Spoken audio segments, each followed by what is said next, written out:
Hey guys, welcome back to another journey through the quieter corners of history. Tonight, we explore something that has persisted through every civilization, every empire, every kingdom that has ever existed.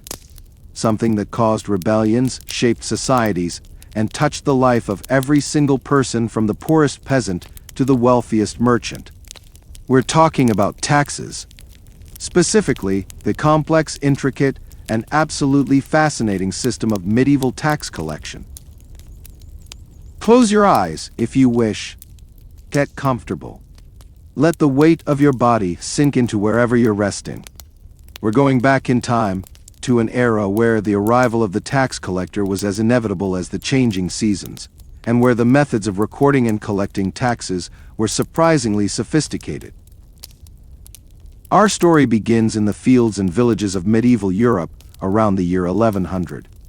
Imagine yourself as a peasant farmer, owning perhaps 30 acres of land. Though owning is not quite accurate. You hold this land from your lord, and in exchange for this privilege, you owe him obligations. These obligations form the foundation of medieval taxation, though the word tax would not have been used in quite the way we use it today. The feudal system created a pyramid of obligations. At the bottom, peasants owed their lord labor, goods, and money. The lord owed his superior lord military service and a portion of what he collected. That superior lord owed the king. And the king, theoretically, owed God and his people protection and justice. But we're getting ahead of ourselves. Let's start with the basics. Your 30 acres are divided into strips scattered across 3 large fields. This is not inefficiency, but careful planning. Good land and poor land are distributed equally. In one field, winter wheat grows, planted last autumn. In another field, spring crops like barley are beginning to sprout. The third field lies fallow, resting. Next year, the rotation will shift. This has been the pattern for generations. But here's what matters for our discussion of taxes. You do not farm all 30 acres for yourself. Roughly 10 of those acres belong to the Lord's demesne, his personal landholding. You must work those acres for him without compensation, a certain number of days each week. This is called labor service, or corvée. It is your first tax, though it's paid in sweat rather than silver. The days you owe vary by custom and by region. In some places, you might owe 3 days a week throughout the year. In others, perhaps only 2 days normally, but many more during harvest when every hand is needed. These obligations are not arbitrary. They were established generations ago and written down in manorial records. The Lord cannot simply demand more labor whenever he wishes, though disputes about what exactly was owed were common and bitter. On Mondays, Wednesdays, and Fridays, let's say, you wake before dawn and walk to the Lord's fields. You bring your own tools, because the Lord provides nothing but the land. Your plow, your ox, your sickle at harvest time, these are yours. If your tools break while working the Lord's land, you must repair them yourself. If your ox dies, you must find another or work with your hands alone. The Lord bears none of these costs. You plow the Lord's strips. You plant his seed. You weed his crops. You harvest his grain. You cart it to his barns. All of this is your obligation, your tax paid in labor. Meanwhile, your own strips wait. You can only work them on Tuesdays, Thursdays, and Saturdays and on Sundays after church, though working on the Lord's Day was often discouraged. The result is clear. You have less time for your own farming. Your yields per acre might be lower because you cannot give your land the attention it needs. But this is the price of holding land in the feudal system. Without the Lord's permission to farm, you would have nothing at all. Labor service is only the beginning. When harvest comes and you've managed to bring in your own grain, you discover that you cannot simply keep it all. The Lord is entitled to a portion of everything you produce. This is tax paid in kind, in actual goods rather than labor or money. The Lord's officials arrive at your barn with measuring equipment. They are here to collect the Lord's share.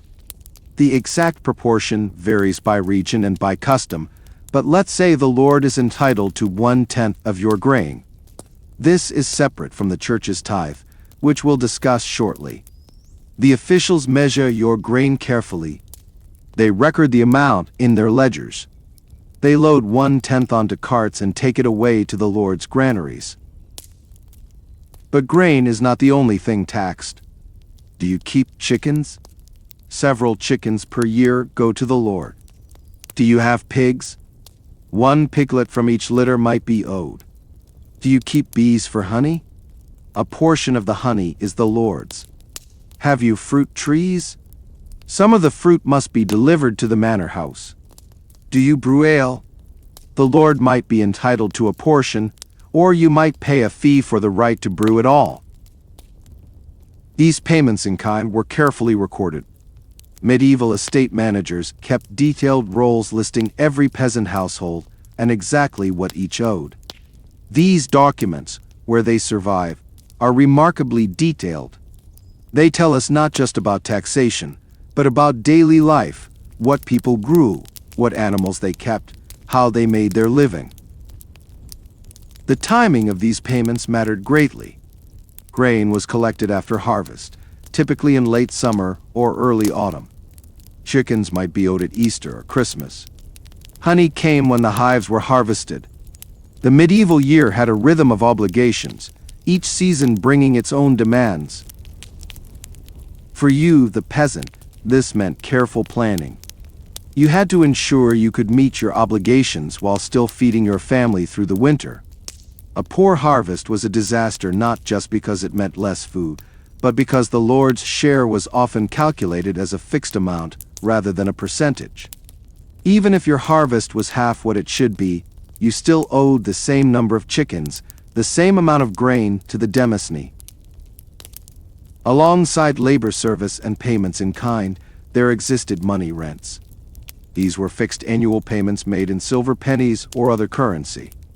The amount was usually small, perhaps a few pennies per year for a small holding, but obtaining currency was not easy for peasants whose lives revolved around subsistence farming. To get money, you had to sell something. Perhaps you had surplus grain in a good year. You'd take it to the local market and sell it. Perhaps your wife was skilled at spinning wool, and you could sell yarn. Perhaps you raised an extra pig specifically to sell for cash to pay the money rent.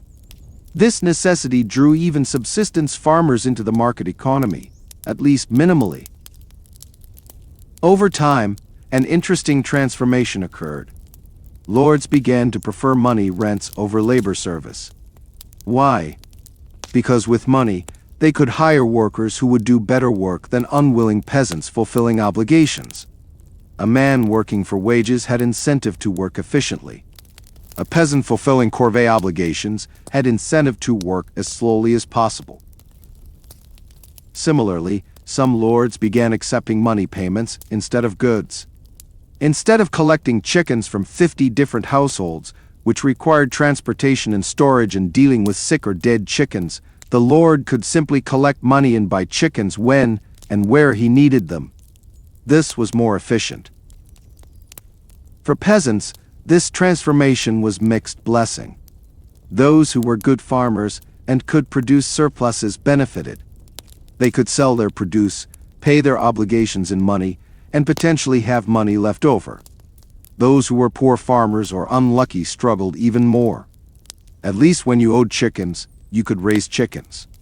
When you owed money, you had to participate in markets that might not favor you. By the 13th century in many parts of England and France, the process of commutation was well advanced. Labor services were being converted to money rents. The amounts were negotiated and recorded. A peasant who had owed 3 days of labor per week might now owe, say, 12 pence per year instead. The exact conversion rate was subject to intense negotiation and varied widely. These negotiations reveal something important.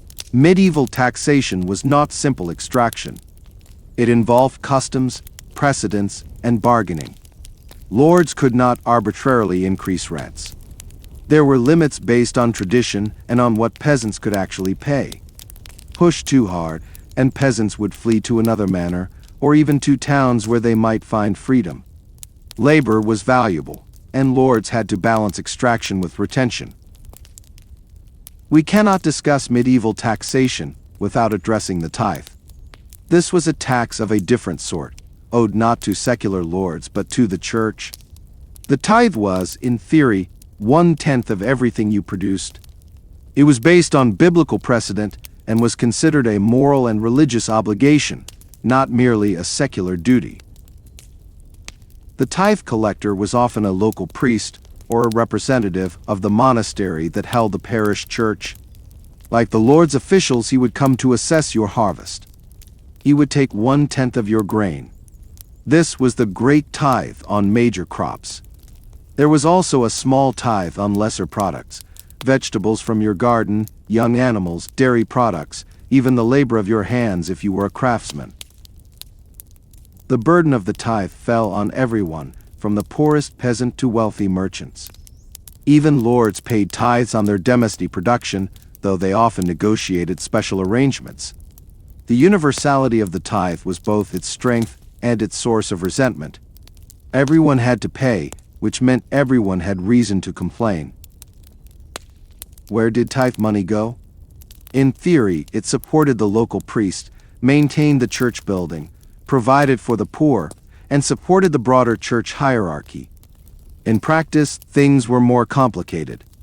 Many parish churches had been granted to monasteries or to bishops. The tithe from that parish would flow to the monastery, which would pay a small stipend to a local vicar to actually perform religious services. The vicar struggled on his meager salary, while the monastery enjoyed the bulk of the tithe income. This created resentment. Peasants paying their tithe could see that their local priest was poor, while distant monasteries grew wealthy. They could see church buildings falling into disrepair while bishops built palaces. The gap between the theory of the tithe, supporting local religious life and charity, and the reality enriching distant institutions was a constant source of tension. Enforcement of the tithe was backed by both secular and spiritual power. Refuse to pay and you could be hauled before the church courts. Persistent refusal could result in excommunication, which in a deeply religious age was a terrifying punishment. You would be excluded from the sacraments, unable to marry in the church, unable to receive Christian burial. Your neighbors would be encouraged to shun you. Few people were willing to face such consequences over a tithe dispute, no matter how unjust the tithe seemed. Above the Lord, above the church, stood the king. And the king needed money. Royal taxation in the medieval period was different from the manorial and ecclesiastical taxes we've discussed. It was irregular, theoretically requiring consent and justified by specific needs. In England, the king's regular income came from his own estates, the royal demesne, from customs duties on trade, from fees for royal justice, and from various feudal incidents we'll discuss shortly. But this regular income was rarely sufficient. When the king needed extra money for war or crusade, or to pay a ransom, he had to ask for it. This asking took the form of requesting a tax from Parliament, or from the Great Council of Nobles, or from representatives of towns and shires. The tax had to be justified. The king would explain the necessity. His representatives would negotiate with the assembled magnates and commons. Eventually, a tax would be granted, usually calculated as a fraction of movable wealth. A typical grant might be a 15th and a 10th. This meant that rural areas would pay 1/15 of the value of their movable goods, while towns would pay 1/10. Why the difference? Towns were wealthier and could afford more. Movable goods meant everything except land and buildings, crops, animals, tools, household goods, money, inventory for merchants. Royal tax collectors would fan out across the kingdom. They would visit each village and town. Local assessors, usually respected men from the community itself, would evaluate each household's wealth. This was an imperfect process. People hid wealth. They understated values. The assessors, being neighbors, might be lenient or might have grudges. The records that resulted were approximations at best. Yet these tax records are invaluable to historians. They provide snapshots of medieval wealth and poverty. They tell us which regions were prosperous and which were struggling. They reveal the distribution of wealth within communities. They are among our best sources for medieval economic history. The collection of royal taxes was a massive administrative undertaking. Each county had a sheriff responsible for collecting and forwarding the money. The sheriff answered to the exchequer, the Royal Financial Office in London. The exchequer kept meticulous records using a complex system involving wooden tally sticks and parchment rolls. These records were checked and rechecked to prevent embezzlement. Beyond regular rents and occasional royal taxes, medieval people faced a category of obligations called feudal incidents. These were payments triggered by specific events in the life of a lord or tenant. When a tenant died and his heir inherited the land, the heir owed relief to the lord. This was essentially an inheritance tax, often calculated as 1 year's income from the estate. The justification was that the land returned to the lord upon the tenant's death, and the heir was purchasing the right to hold it anew. Relief could be a crushing burden for a young heir, especially if the estate was already in debt. If the heir was a minor, the lord had the right of wardship. This meant the lord controlled the estate until the heir came of age, taking all its income for himself while providing only minimal support for the child. Wardship was enormously profitable for lords and could be sold to the highest bidder. The buyer would extract as much wealth as possible from the estate before the heir reached adulthood and reclaimed control. If the heir was a woman, the lord had the right of marriage. He could dictate whom she would marry, or could charge her a fee to marry whom she wished. This right was often abused. Lords would sell marriage rights, or would force heiresses to marry men who would be loyal to the lord. It was a form of control over vassals through their daughters. Then there was aid, a special payment owed on specific occasions. Traditionally, a lord could demand aid from his vassals 3 times, to ransom himself if captured, to pay for knighting his eldest son, and to pay for the marriage of his eldest daughter. These aids were supposed to be reasonable in amount, but reasonable was subject to interpretation and negotiation. All of these feudal incidents applied up and down the social hierarchy. A knight owed relief and could face wardship from his lord, the baron. The baron owed the same to the earl to the king. Even great magnates were subject to these obligations. When a major noble died, his heir might owe the king thousands of pounds in relief, a sum that could take years to pay off. Towns and cities had different tax structures than rural manors. Urban dwellers were not usually bound by feudal labor obligations. Instead, towns typically paid annual fees called fee farm to the king or to the lord who held the town's charter. In exchange for this fee, towns received privileges. They had the right to hold markets and fairs. They had their own courts to settle disputes among townspeople. They could elect their own officials. Most importantly, towns offered something revolutionary: freedom. A serf who escaped to a town and lived there for a year and a day became free. The town offered escape from feudal obligations. But towns had their own taxes. Municipal governments needed income to maintain walls, pave streets, provide water supplies, and pay officials. Towns levied taxes on their inhabitants, typically based on wealth or on rents. These urban taxes were assessed and collected by elected town officials, making them different in character from feudal obligations. Towns also taxed commerce. Tolls were charged for bringing goods to market. Fees were charged for using town facilities like ovens or mills. Merchants paid for licenses to trade. All of this created revenue streams that made prosperous towns quite wealthy. London, Paris, Venice, and other major cities became financial powers in their own right. The relationship between towns and kings was often close. Kings granted charters that gave towns privileges in exchange for loyalty and money.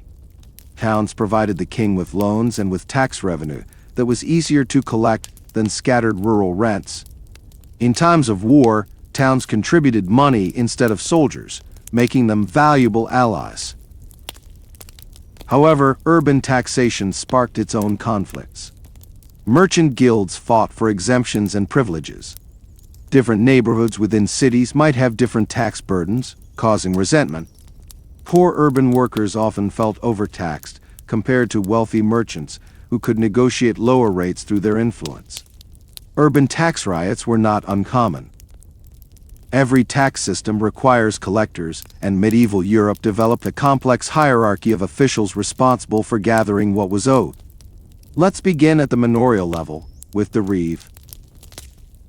The reeve was typically a peasant elected by his fellow villagers, or sometimes selected by the lord, to oversee the manor's agricultural operations and collect the lord's dues. This was not a prestigious position. The reeve remained a peasant himself, still working his own strips of land, but now he also bore responsibility for ensuring that everyone fulfilled their labor obligations and delivered their payments in kind.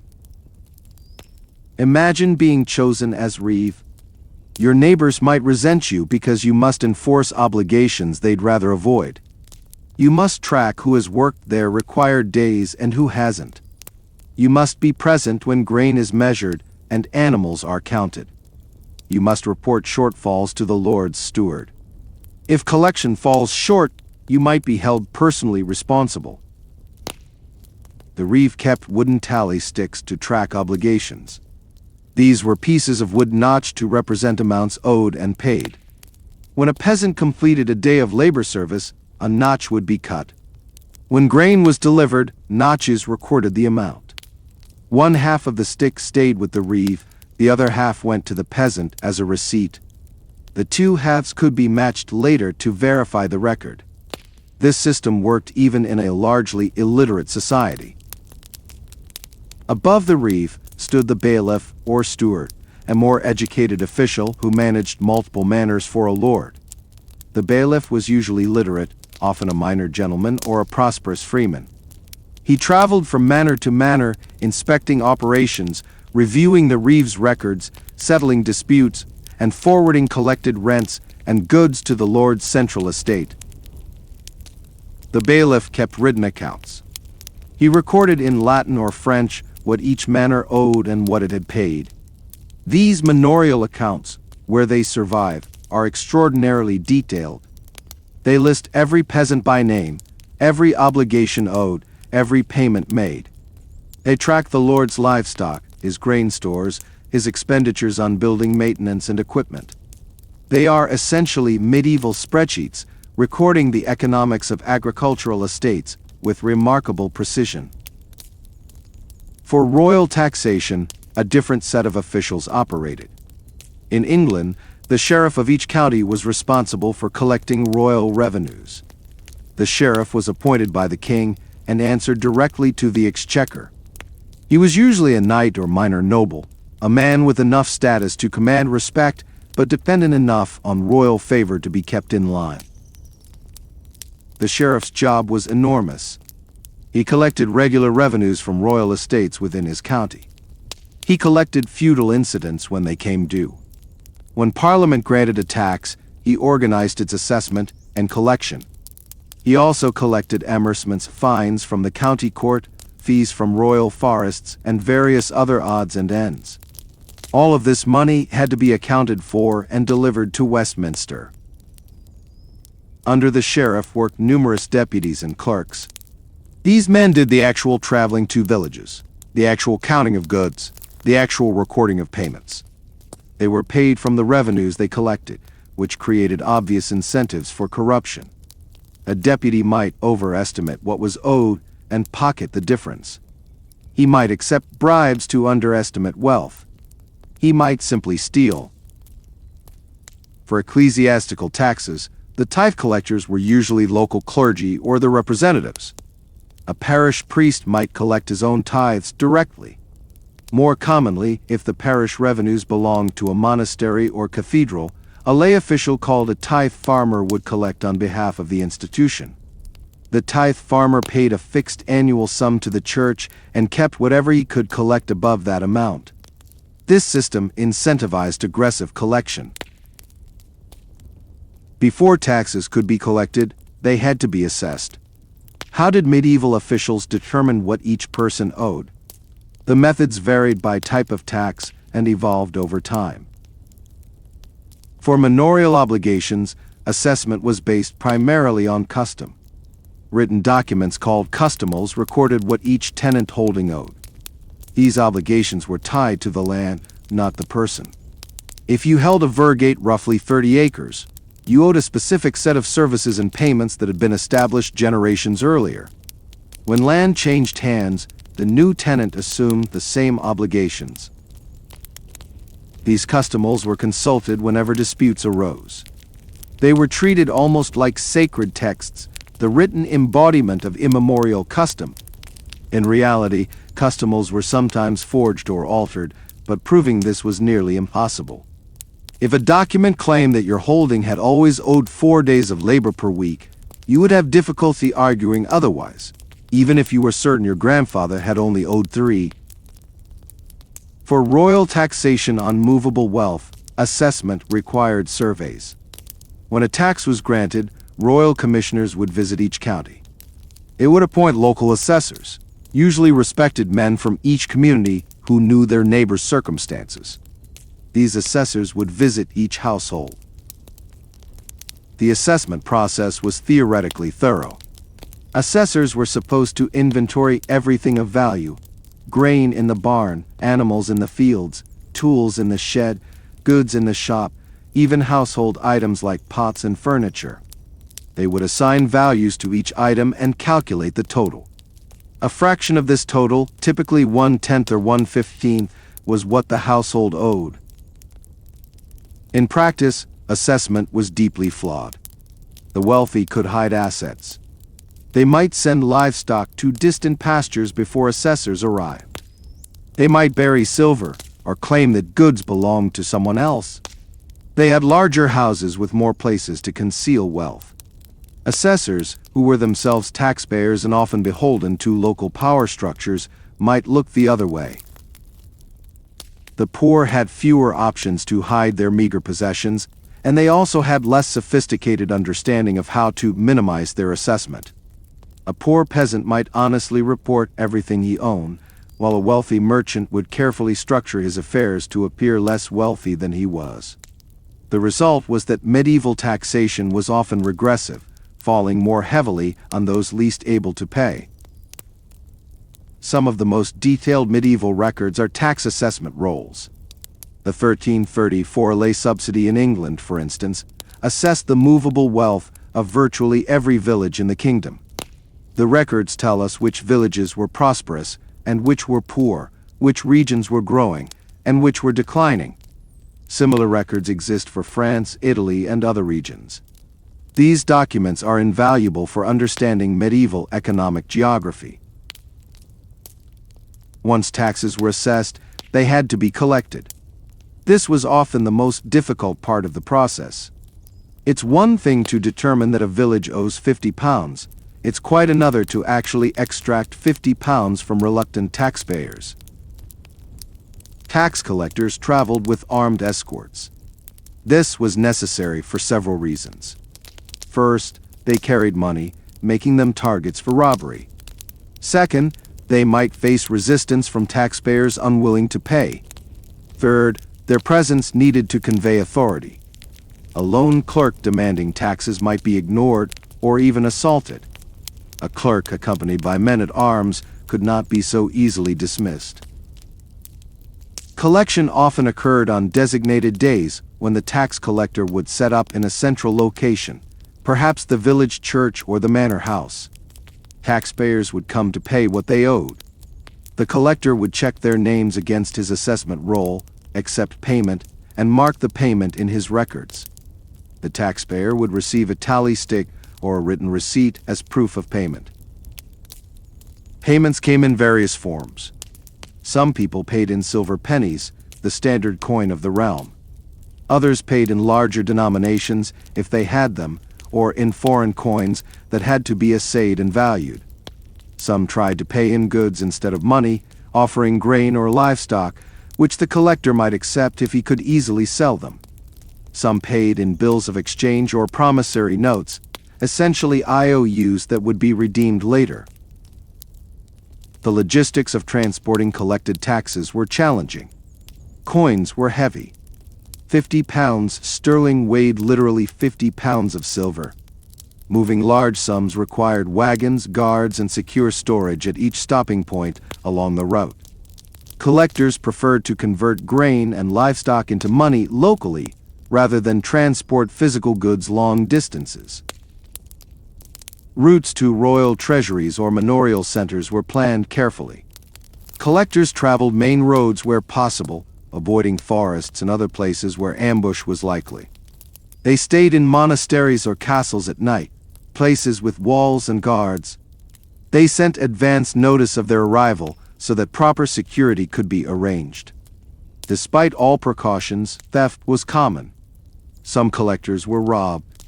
Some claimed to have been robbed when they'd actually embezzled the money themselves. The Exchequer in England developed elaborate procedures for receiving and accounting for taxes. When a sheriff arrived with collected revenues, the money would be counted in front of witnesses. The amount would be compared to what was expected. The sheriff would present his written accounts explaining any shortfalls. These accounts would be scrutinized line by line. If the sheriff couldn't account for missing revenue, he would be charged for it personally. The counting tables at the Exchequer were covered with cloth marked in a checkerboard pattern, which is where the name Exchequer comes from. The pattern allowed officials to rapidly calculate and verify sums using counters placed in various squares. This was medieval accounting technology, surprisingly efficient for an era before Arabic numerals were widely used. Medieval governments and estates produced enormous quantities of financial records. The image of the Middle Ages as a time of chaos and disorganization is false, at least when it comes to tax administration. Record keeping was sophisticated and surprisingly thorough. At the manorial level, the reeve and bailiff produced annual accounts. These documents followed a standard format. They began with a heading identifying the manner, the year, and the official responsible. Then came sections listing receipts, grain harvested, animals born, rents collected, goods sold. Next came sections listing expenditures, seed grain set aside for planting, animals that died, wages paid to workers, costs of maintaining buildings and equipment. The accounts concluded with a summary showing whether the manor had produced a surplus or deficit for the year. These accounts were reviewed by the lord or his auditors. Discrepancies were questioned. If the reeve couldn't explain where something had gone, he might be required to make up the difference from his own resources. This made the position of reeve risky as well as burdensome. Thousands of these manorial accounts survive in archives across Europe. They are incredibly detailed. We can learn, for instance, exactly how many chickens a particular manor in Oxfordshire produced in the year 1315, how many died, how many were consumed in the lord's household, and how many were sold at market. This level of detail exists for year after year, manor after manor. Royal financial records were even more elaborate. The English Exchequer produced two main types of records. The pipe rolls recorded what each sheriff owed and what he had paid. These were enormous parchment rolls, sometimes dozens of feet long when unrolled, written in abbreviated Latin in tiny script. A single year's pipe roll might record thousands of individual transactions. The pipe rolls survive in nearly complete series from 1155 onward. They are among the longest continuous financial records in existence. Historians can trace the revenues of the English crown year by year for centuries. We can see how revenues changed, which sources of income grew or shrank, how extraordinary events like wars or famines affected royal finances. The Exchequer also produced memoranda rolls recording decisions and precedents. If a dispute arose about what was owed, or about the interpretation of a tax grant, the decision would be recorded so that future officials could refer to it. This created a body of administrative law, unwritten in the sense of not being formal legislation, but very much written in the sense of being documented in these rolls.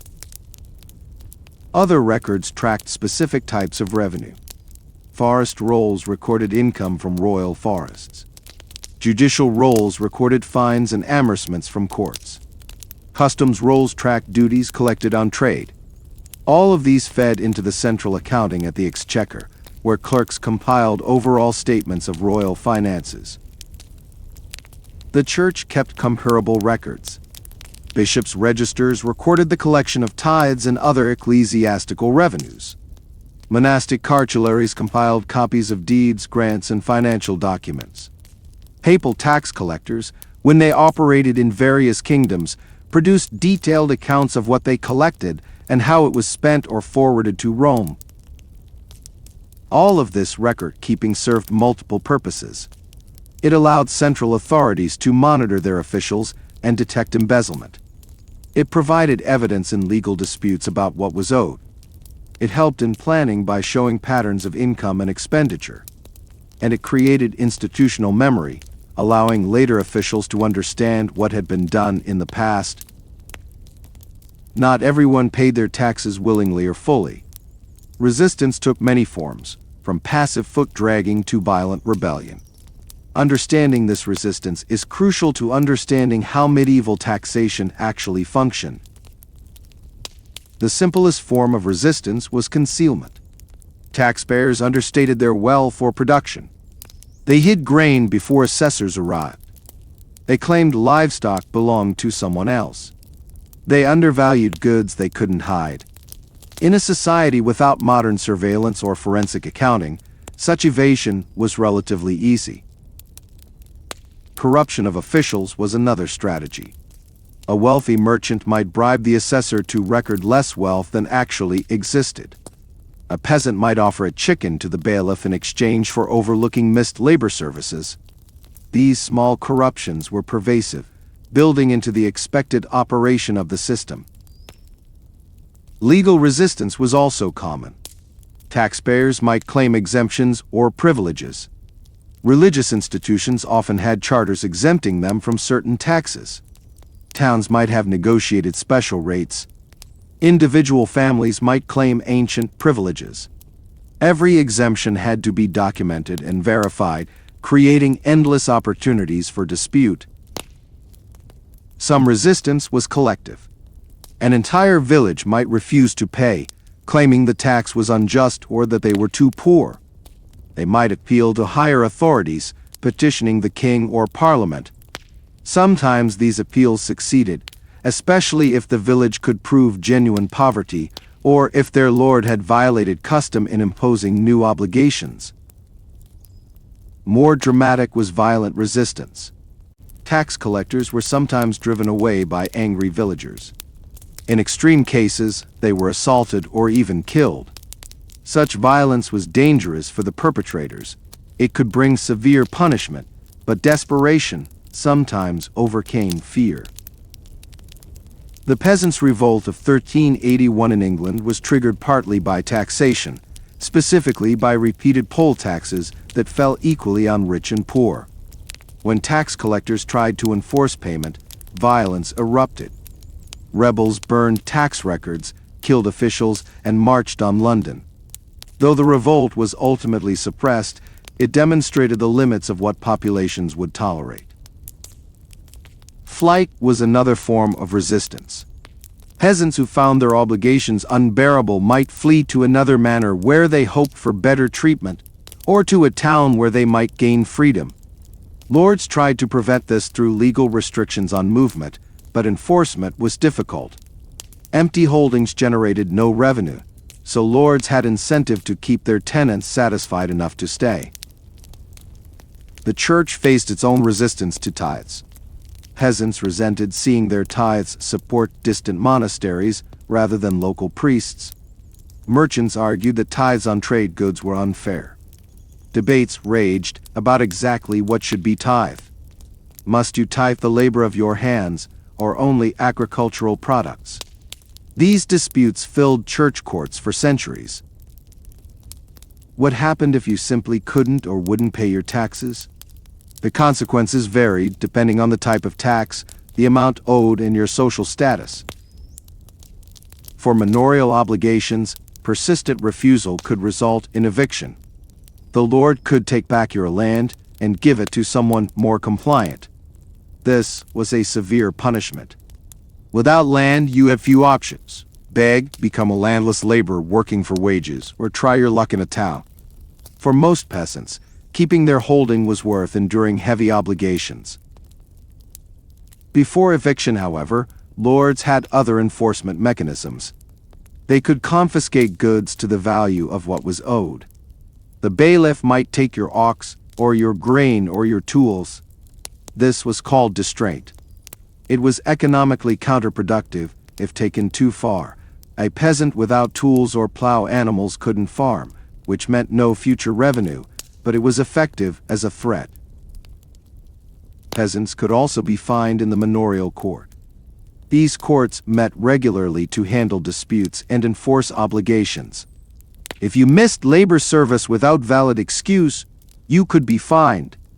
If you failed to deliver required chickens, you could be fined.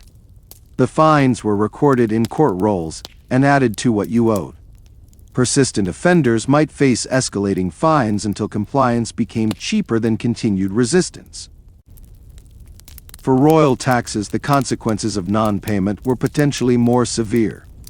The crown had more power and fewer scruples about using it. Sheriffs could imprison tax evaders. They could confiscate property on a much larger scale. They could bring prosecutions in royal courts where penalties included not just fines, but potential imprisonment or even, in cases involving fraud or rebellion, execution. In practice, however, the crown often showed flexibility. If an entire region claimed poverty and inability to pay, the king might grant a reduction or even a pardon. This wasn't kindness, but pragmatism. You can't extract money from people who genuinely don't have it, and pushing too hard risked rebellion. Better to collect something than to provoke resistance that made collecting anything impossible. Debt was a constant reality of medieval life. Many people owed back taxes, sometimes for years. These debts were recorded and could be called in when circumstances changed. If you suddenly came into money through inheritance or a good harvest, your creditors, including tax authorities, would appear to claim their share. Jewish moneylenders played an important role in the medieval tax system, particularly in England before their expulsion in 1290. Christians were forbidden by church law from charging interest, though they found various ways around this. Jews faced no such restriction and provided credit to everyone from peasants to kings. When the crown needed money urgently, it would borrow from Jewish financiers, then periodically confiscate their wealth or impose special taxes on them to recoup the debt. This was a brutal cycle that enriched kings while destroying Jewish communities. For those who truly couldn't pay and had no assets to seize, the ultimate consequence was poverty. You might lose your land, your tools, your animals, everything. You might be forced into debt bondage, essentially indentured servitude, working to pay off what you owed. Your children might be forced into service as payment. Medieval society had little sympathy for those who fell to the bottom. Without a social safety net, poverty could be a death sentence. Not everyone paid taxes equally. Medieval society recognized numerous exemptions and special cases that complicated the tax system considerably. The nobility, ironically, were largely exempt from direct taxation. They owed military service to the king, which was considered their contribution. They might pay feudal incidents like relief and aid, but they didn't pay the regular taxes that fell on commoners. This exemption was a matter of status. Nobles were warriors. Taxation was for those who didn't fight. This exemption became increasingly problematic as the nature of warfare changed. By the late Middle Ages, armies relied more on paid soldiers than on feudal levies. Kings needed money to pay these soldiers, but the wealthy nobles who could most afford to pay were exempt. The burden fell instead on peasants and merchants, creating obvious resentment. The clergy also claimed exemptions. They argued that church property belonged to God and couldn't be taxed by secular authorities. Instead, the church taxed itself through tithes and special clerical subsidies. These internal church taxes were supposed to support religious activities, though in practice they often funded secular projects like wars when popes and kings negotiated agreements.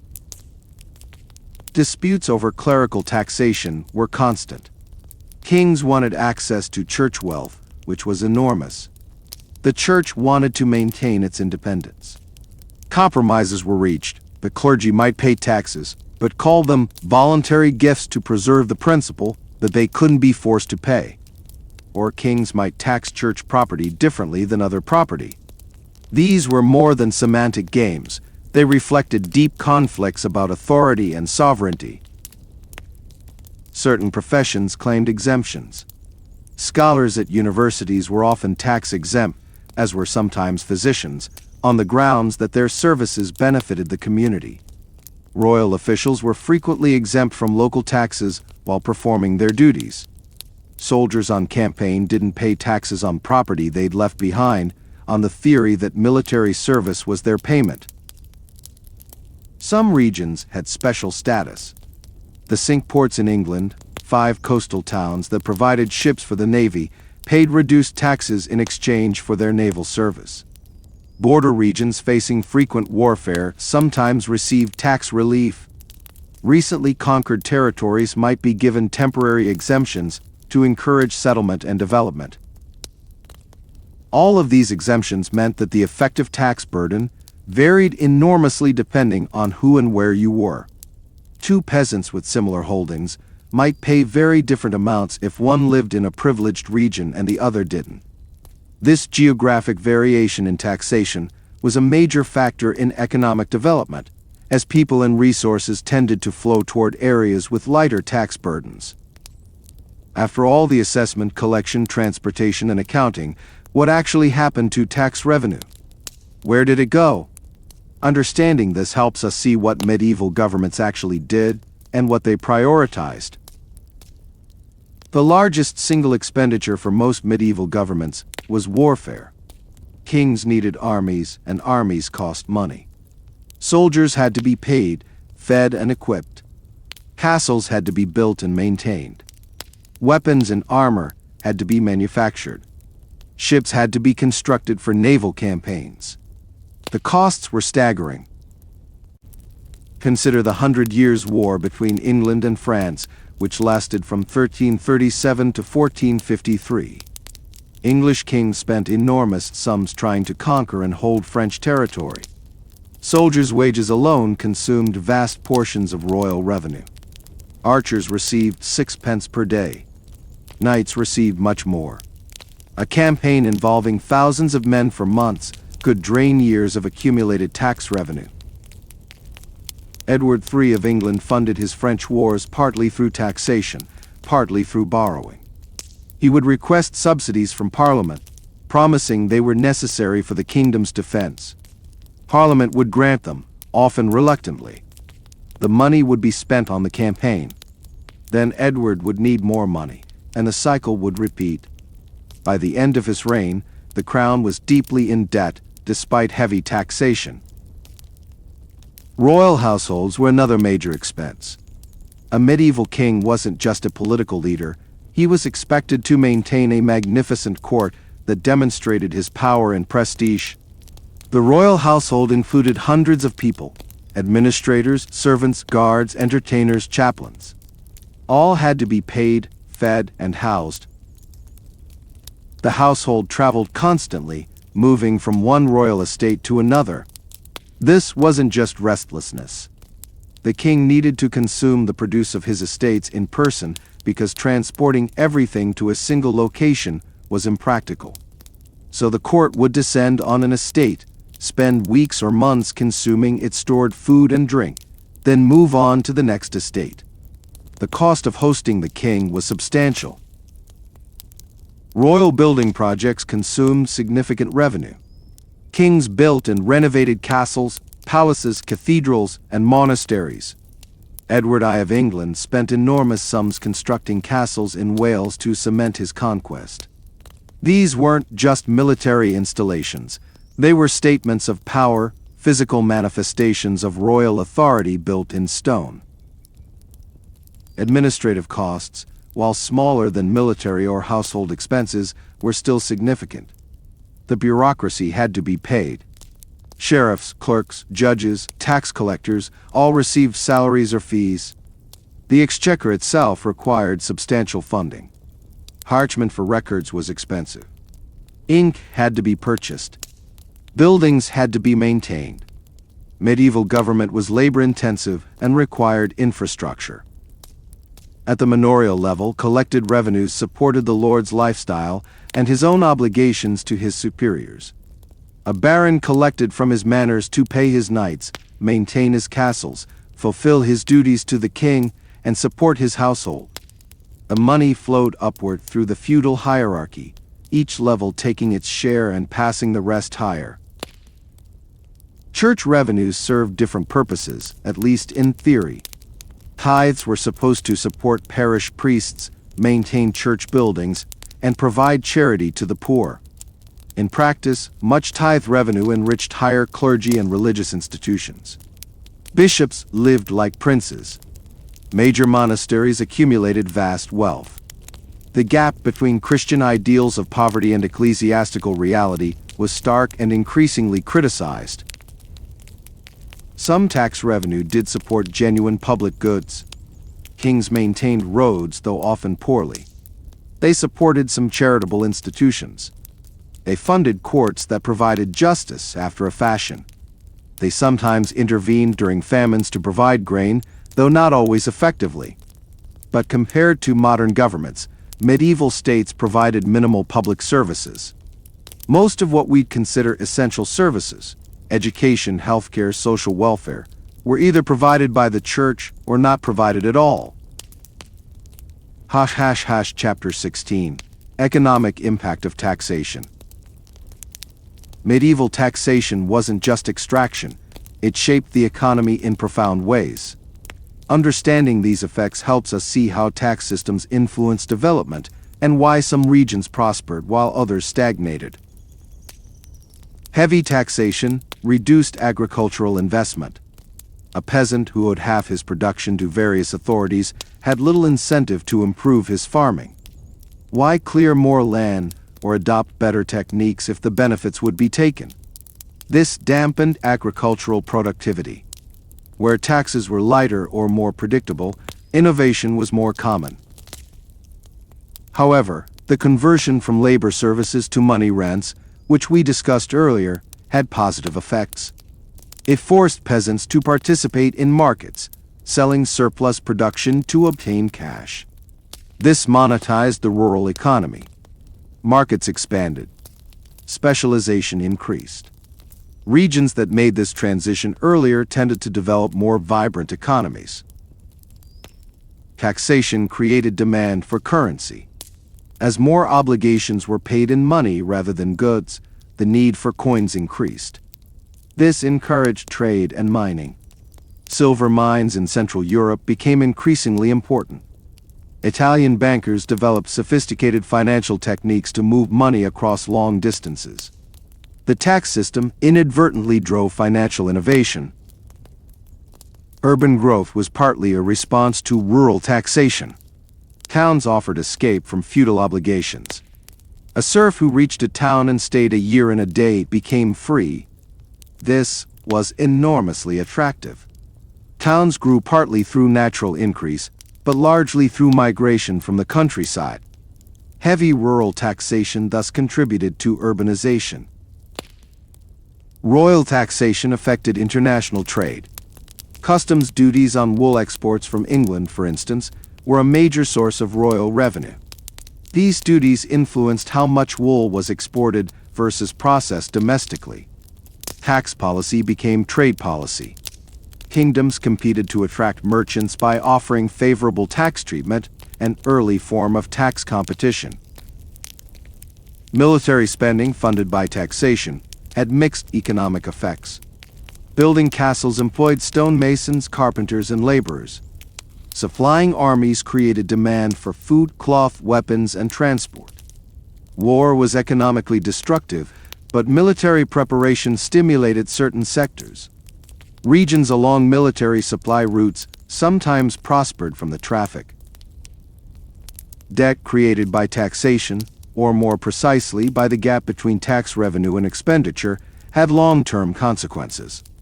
When kings borrowed heavily, they often defaulted, destroying the wealth of their creditors. This made future borrowing more expensive and difficult. It also concentrated wealth among those lenders shrewd or lucky enough to avoid defaults. The redistribution of wealth through taxation was generally upward. Money flowed from peasants to lords to kings, from parishioners to clergy to bishops and monasteries. The system concentrated wealth at the top of society. This concentration enabled the magnificent cathedrals, castles, and artistic patronage of the medieval period, but it came at the cost of widespread poverty. Regional variation in tax burdens influenced migration and settlement patterns. People moved toward areas with lighter taxation when they could. Lords who imposed heavy burdens found their manors depopulating. Those who were more moderate retained and attracted tenants. This created competitive pressure that limited how much lords could extract, at least in regions where peasants had options. When taxation became unbearable, people revolted. These uprisings reveal the limits of medieval authority and show us what ordinary people would and wouldn't tolerate. The Peasants' Revolt of 1381 in England is perhaps the most famous. It was triggered by the third poll tax in 4 years. Unlike taxes based on wealth, poll taxes charged everyone the same amount regardless of ability to pay. The 1381 tax was set at 1 shilling per person over age 15. For poor families, this was devastating. Tax collectors fanned out across England.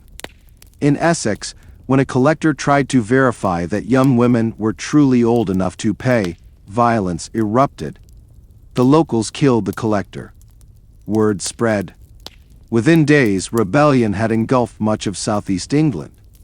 Thousands of peasants marched on London, burning tax records and killing officials as they went. The rebels' demands were remarkable. They wanted an end to serfdom. They wanted fair rents. They wanted corrupt officials punished. They wanted the poll tax abolished. Their slogan was, "When Adam delved and Eve span, who was then the gentleman?" questioning the very basis of social hierarchy. The 14-year-old king, Richard II, met with the rebels. He promised reforms. The rebels dispersed, trusting his word. Then the promises were broken. The rebellion's leaders were hunted down and executed. Legal reforms were rescinded. But the poll tax was never tried again in England for 600 years. The revolt had demonstrated that there were limits to what could be extracted. The Jacquerie in France in 1358 was another peasant uprising linked to taxation. French peasants were crushed by taxes imposed to fund the 100 Years' War. They also suffered from roving bands of soldiers who pillaged the countryside. When nobles demanded yet more payments, peasants around Paris rose in revolt. The Jacquerie was more violent and less organized than the English revolt. Peasants attacked castles and manor houses, killing nobles and their families. The uprising was suppressed with extreme brutality. Thousands of peasants were killed.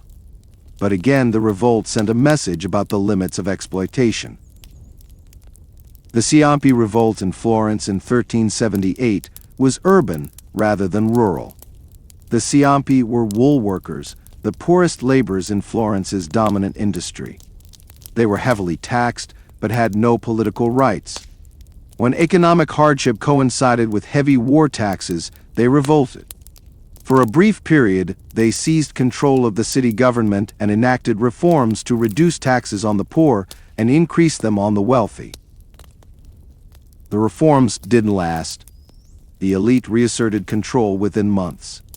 But the revolt demonstrated that urban workers could organize effectively and that tax grievances could mobilize political action. It influenced how Florentine authorities approached taxation thereafter, at least temporarily. The German Peasants' War of 1524 to 1525 occurred later than our medieval period, but had roots in long-standing grievances about taxation and feudal obligations. Peasants across Germany rose up, citing both religious ideas from the Reformation and economic complaints about excessive dues and taxes. The revolt was massive, involving hundreds of thousands of people. It was also brutally suppressed, with perhaps 100,000 deaths. These revolts shared common features. They typically occurred when taxation increased suddenly or when economic hardship made existing taxes unbearable. They targeted tax collectors and records. They articulated demands for fairness and limits on authority. They were usually suppressed, but left lasting impacts on how taxation was approached. Authorities learned, sometimes slowly, that pushing too hard was dangerous. Medieval tax systems didn't suddenly disappear. They evolved gradually over centuries into the tax structures we'd recognize today. Understanding this evolution helps us see both continuity and change. The most important shift was toward regular, predictable taxation with explicit consent. In the medieval period, royal taxes were irregular and required justification. By the early modern period, regular annual taxation became normal. In England, this transition occurred through Parliament's growing power. Parliament insisted that taxation required its consent, turning irregular grants into regular appropriations. This shift was connected to changing ideas about government. Medieval kings were expected to live of their own, funding government from their personal estates. Taxation was for emergencies. But as government functions expanded, larger armies, more bureaucracy, more ambitious foreign policies, personal revenues became insufficient. Regular taxation became necessary, which required institutional changes to make it legitimate. The types of taxes evolved. Poll taxes fell out of favor after revolts demonstrated their unpopularity. Income taxes emerged slowly, requiring assessment of people's earnings rather than just their property. Excise taxes on specific goods became common, easier to collect than general wealth taxes. Customs duties increased as international trade grew. Administrative capacity improved dramatically. Tax collection became more professional and less corrupt, though this was very gradual. Written records became more standardized. Accounting methods improved, especially after the adoption of double-entry bookkeeping from Italy. Specialized tax bureaucracies developed, separate from other government functions. The principle of taxation based on ability to pay gained strength. Medieval taxation had been largely regressive, falling hardest on those least able to pay. Early modern and modern tax theorists increasingly argued that taxes should be proportional to wealth, or even progressive, with the wealthy paying at higher rates. Implementation lagged far behind theory, but the principle became established. The purposes of taxation expanded. Medieval taxes funded war and royal display. Modern taxes fund education, healthcare, infrastructure, social welfare, and countless other services. This expansion reflected changing ideas about what government should do. Taxation became not just extraction but a tool for shaping society. Resistance to taxation didn't disappear, but became channeled through institutions. Rather than revolts, people lobbied Parliament or Congress. They formed interest groups. They hired lawyers to find legal ways to minimize taxes. They voted for candidates promising tax cuts. The conflict between those who pay taxes and those who collect them remained, but the forms of conflict changed. The medieval legacy persisted in surprising ways. Property taxes on land have medieval roots in feudal obligations. Income tax withholding resembles medieval collection at the source. The principle that taxation requires consent traces back to medieval confrontations between kings and parliaments. Even modern tax forms, in their complexity and detail, echo medieval assessment roles. Beyond economics and politics, medieval taxation had social and cultural dimensions worth exploring as we conclude our journey. Paying taxes was part of social identity. What you paid, and to whom, defined your place in society. A serf owed labor services, a freeman paid money rent. This distinction marked fundamental differences in status.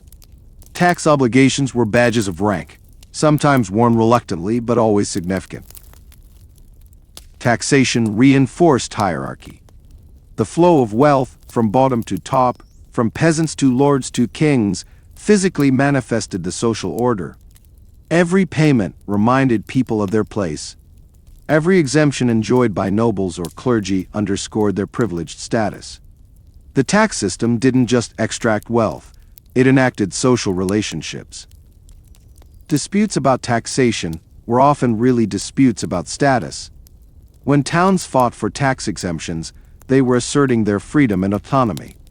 When nobles resisted royal taxation, they were defending their privileges. When peasants complained about unfair assessments, they were demanding recognition as human beings deserving of just treatment. Tax conflicts were social conflicts. The vocabulary of taxation reveals social attitudes. Terms like relief and aid-made payments sound voluntary and reciprocal, though they were mandatory. Calling labor service a boon work suggested it was a favor to the Lord, though it was actually obligation. This language obscured the coercive nature of taxation, making it seem more like cooperation. Trust, or its absence, shaped tax relationships. Lords who kept their word, who didn't arbitrarily increase obligations, who provided protection and justice, could collect taxes more easily. Their peasants paid because the relationship, however unequal, had some reciprocity. Lords who violated custom, who seized more than tradition allowed, faced resistance and resentment. The moral dimension of taxation was constantly debated. Was taxation theft? Or was it legitimate payment for protection and governance? Medieval political thought grappled with these questions. Theorists argued that kings had duties as well as rights, that taxation was justified only when used for the common good. These arguments have limited practical effect, but established principles that would later matter greatly. Religious teachings complicated attitudes toward taxation. Christ had said, "Render unto Caesar," suggesting taxes should be paid. But prophets had condemned rulers who oppressed their people with heavy burdens. The church collected its own taxes while sometimes criticizing secular taxation. These contradictions created space for resistance while also legitimizing authority. Stories and folklore about taxation reveal popular attitudes. Robin Hood, the outlaw who stole from the rich to give to the poor, was fundamentally a story about unjust taxation. The Sheriff of Nottingham was a tax collector. Robin's theft from him was framed as justice. Such stories circulated widely, expressing resentment while also providing vicarious satisfaction. Taxation created communities of suffering and resistance. Villages that bore heavy tax burdens together developed solidarity. They might collectively resist, or collectively hide wealth, or collectively appeal to higher authorities. Shared grievance forged bonds. Some medieval communities traced their identity to collective tax struggles. The legacy of medieval attitudes toward taxation persists. Distrust of tax collectors remains cultural commonplace. The idea that government should justify its extraction, not just demand payment, has medieval roots. The tension between individual property rights and collective obligations continues debates that medieval people would recognize. We've journeyed through 7 centuries of medieval tax collection, from Anglo-Saxon England to the eve of the Reformation. We've examined labor services and tithes, reeves and sheriffs, assessment rolls and exchequer accounts, peasant revolts and royal bankruptcies. What can we conclude from this long, detailed, deliberately tedious exploration? First, medieval taxation was far more sophisticated than stereotypes suggest. The Middle Ages weren't a dark age of chaos. They were a period of elaborate administration, detailed record-keeping, and complex negotiation between rulers and ruled. The systems developed then laid groundwork for modern states. Second, taxation shaped medieval society profoundly. It wasn't just an economic transaction, but a social relationship. It defined hierarchy, created conflict, and drove change. Understanding medieval taxation means understanding medieval society itself. Third, resistance to taxation was constant and consequential. Peasants weren't passive victims. They hid wealth, corrupted officials, fled to towns, and sometimes revolted. This resistance limited extraction and forced authorities to negotiate. The story of medieval taxation is partly the story of ordinary people pushing back against power. Fourth, the purposes and legitimacy of taxation were always contested. Medieval people asked the same questions we ask: is this tax fair? Is it necessary? Are rulers using revenue appropriately? These debates shaped political development, contributing to the growth of representative institutions. Fifth, medieval taxation had economic consequences that reverberate through history. It influenced agricultural development, urbanization, trade, and financial innovation. Tax policy, even in an era with limited government functions, shaped economic outcomes significantly. The medieval tax system eventually transformed into something different. But it didn't simply disappear. Principles established then, consent to taxation, accountability for revenue, limits on extraction, remain relevant. Modern tax debates echo medieval conflicts in surprising ways. As we conclude, consider that every modern tax system has medieval DNA. When you file taxes, you participate in a tradition stretching back centuries. The forms change, the technology improves, but the fundamental transaction, individuals paying for collective governance, often reluctantly, remains. The medieval taxpayer and the modern taxpayer share more than we might think. Both seek to minimize what they pay. Both resent what seems unfair. Both want their money used wisely. Both exist in systems balancing coercion and consent, authority and resistance. Perhaps there's comfort in this continuity. The frustrations of tax season aren't new. People have complained about taxes for as long as taxes have existed. Medieval peasants grumbled about the reef counting chickens, just as we grumble about audits and deadlines. We're part of a very old tradition. Or perhaps there's challenge in this history. Medieval people sometimes successfully resisted unjust taxation. They organized, they protested, they forced authorities to negotiate. Their struggles won concessions and established principles. The history of taxation is partly the history of people claiming rights against power. We've reached the end of our journey through medieval tax collection. Countless details, an exhaustive exploration of a topic most people find profoundly boring. If you're still awake, congratulations. If you fell asleep somewhere in part 2, that was the intention. The medieval world of reeves and bailiffs, of tally sticks and exchequer rolls, of labor services and feudal incidents, has long since vanished. But its legacy surrounds us. Every time we pay taxes, we participate in systems with medieval origins. Every time we debate tax fairness, we echo medieval arguments. Every time we demand accountability from government, we follow paths medieval people carved. History isn't just about the past. It's about understanding how we arrived at the present. Medieval tax systems seem alien, with their labor services and payments in chickens. But strip away the surface differences, and the underlying dynamics are familiar. The powerful trying to extract wealth, ordinary people trying to keep what they've earned, both sides negotiating within systems shaped by law, custom, and force. Sleep now, if you haven't already. Dream of fields and mills, of silver pennies counted at the exchequer, of reeves scratching tallies on wooden sticks. Dream of tax collectors riding from village to village, of peasants hiding grain before assessors arrive, of clerks hunched over parchment rolls recording endless entries in abbreviated Latin. Or don't dream at all. Simply rest. Let the weight of all these details, all this information about a world long vanished, fade from your conscious mind. The medieval tax system functioned without you knowing about it. Your understanding of it, complete or incomplete, changes nothing about the past. But perhaps, when you wake, you'll see your own world slightly differently. Perhaps when you pay your taxes, you'll think of the long history behind that transaction. Perhaps you'll appreciate how far we've come from labor services and payments in kind, even as you recognize the continuities.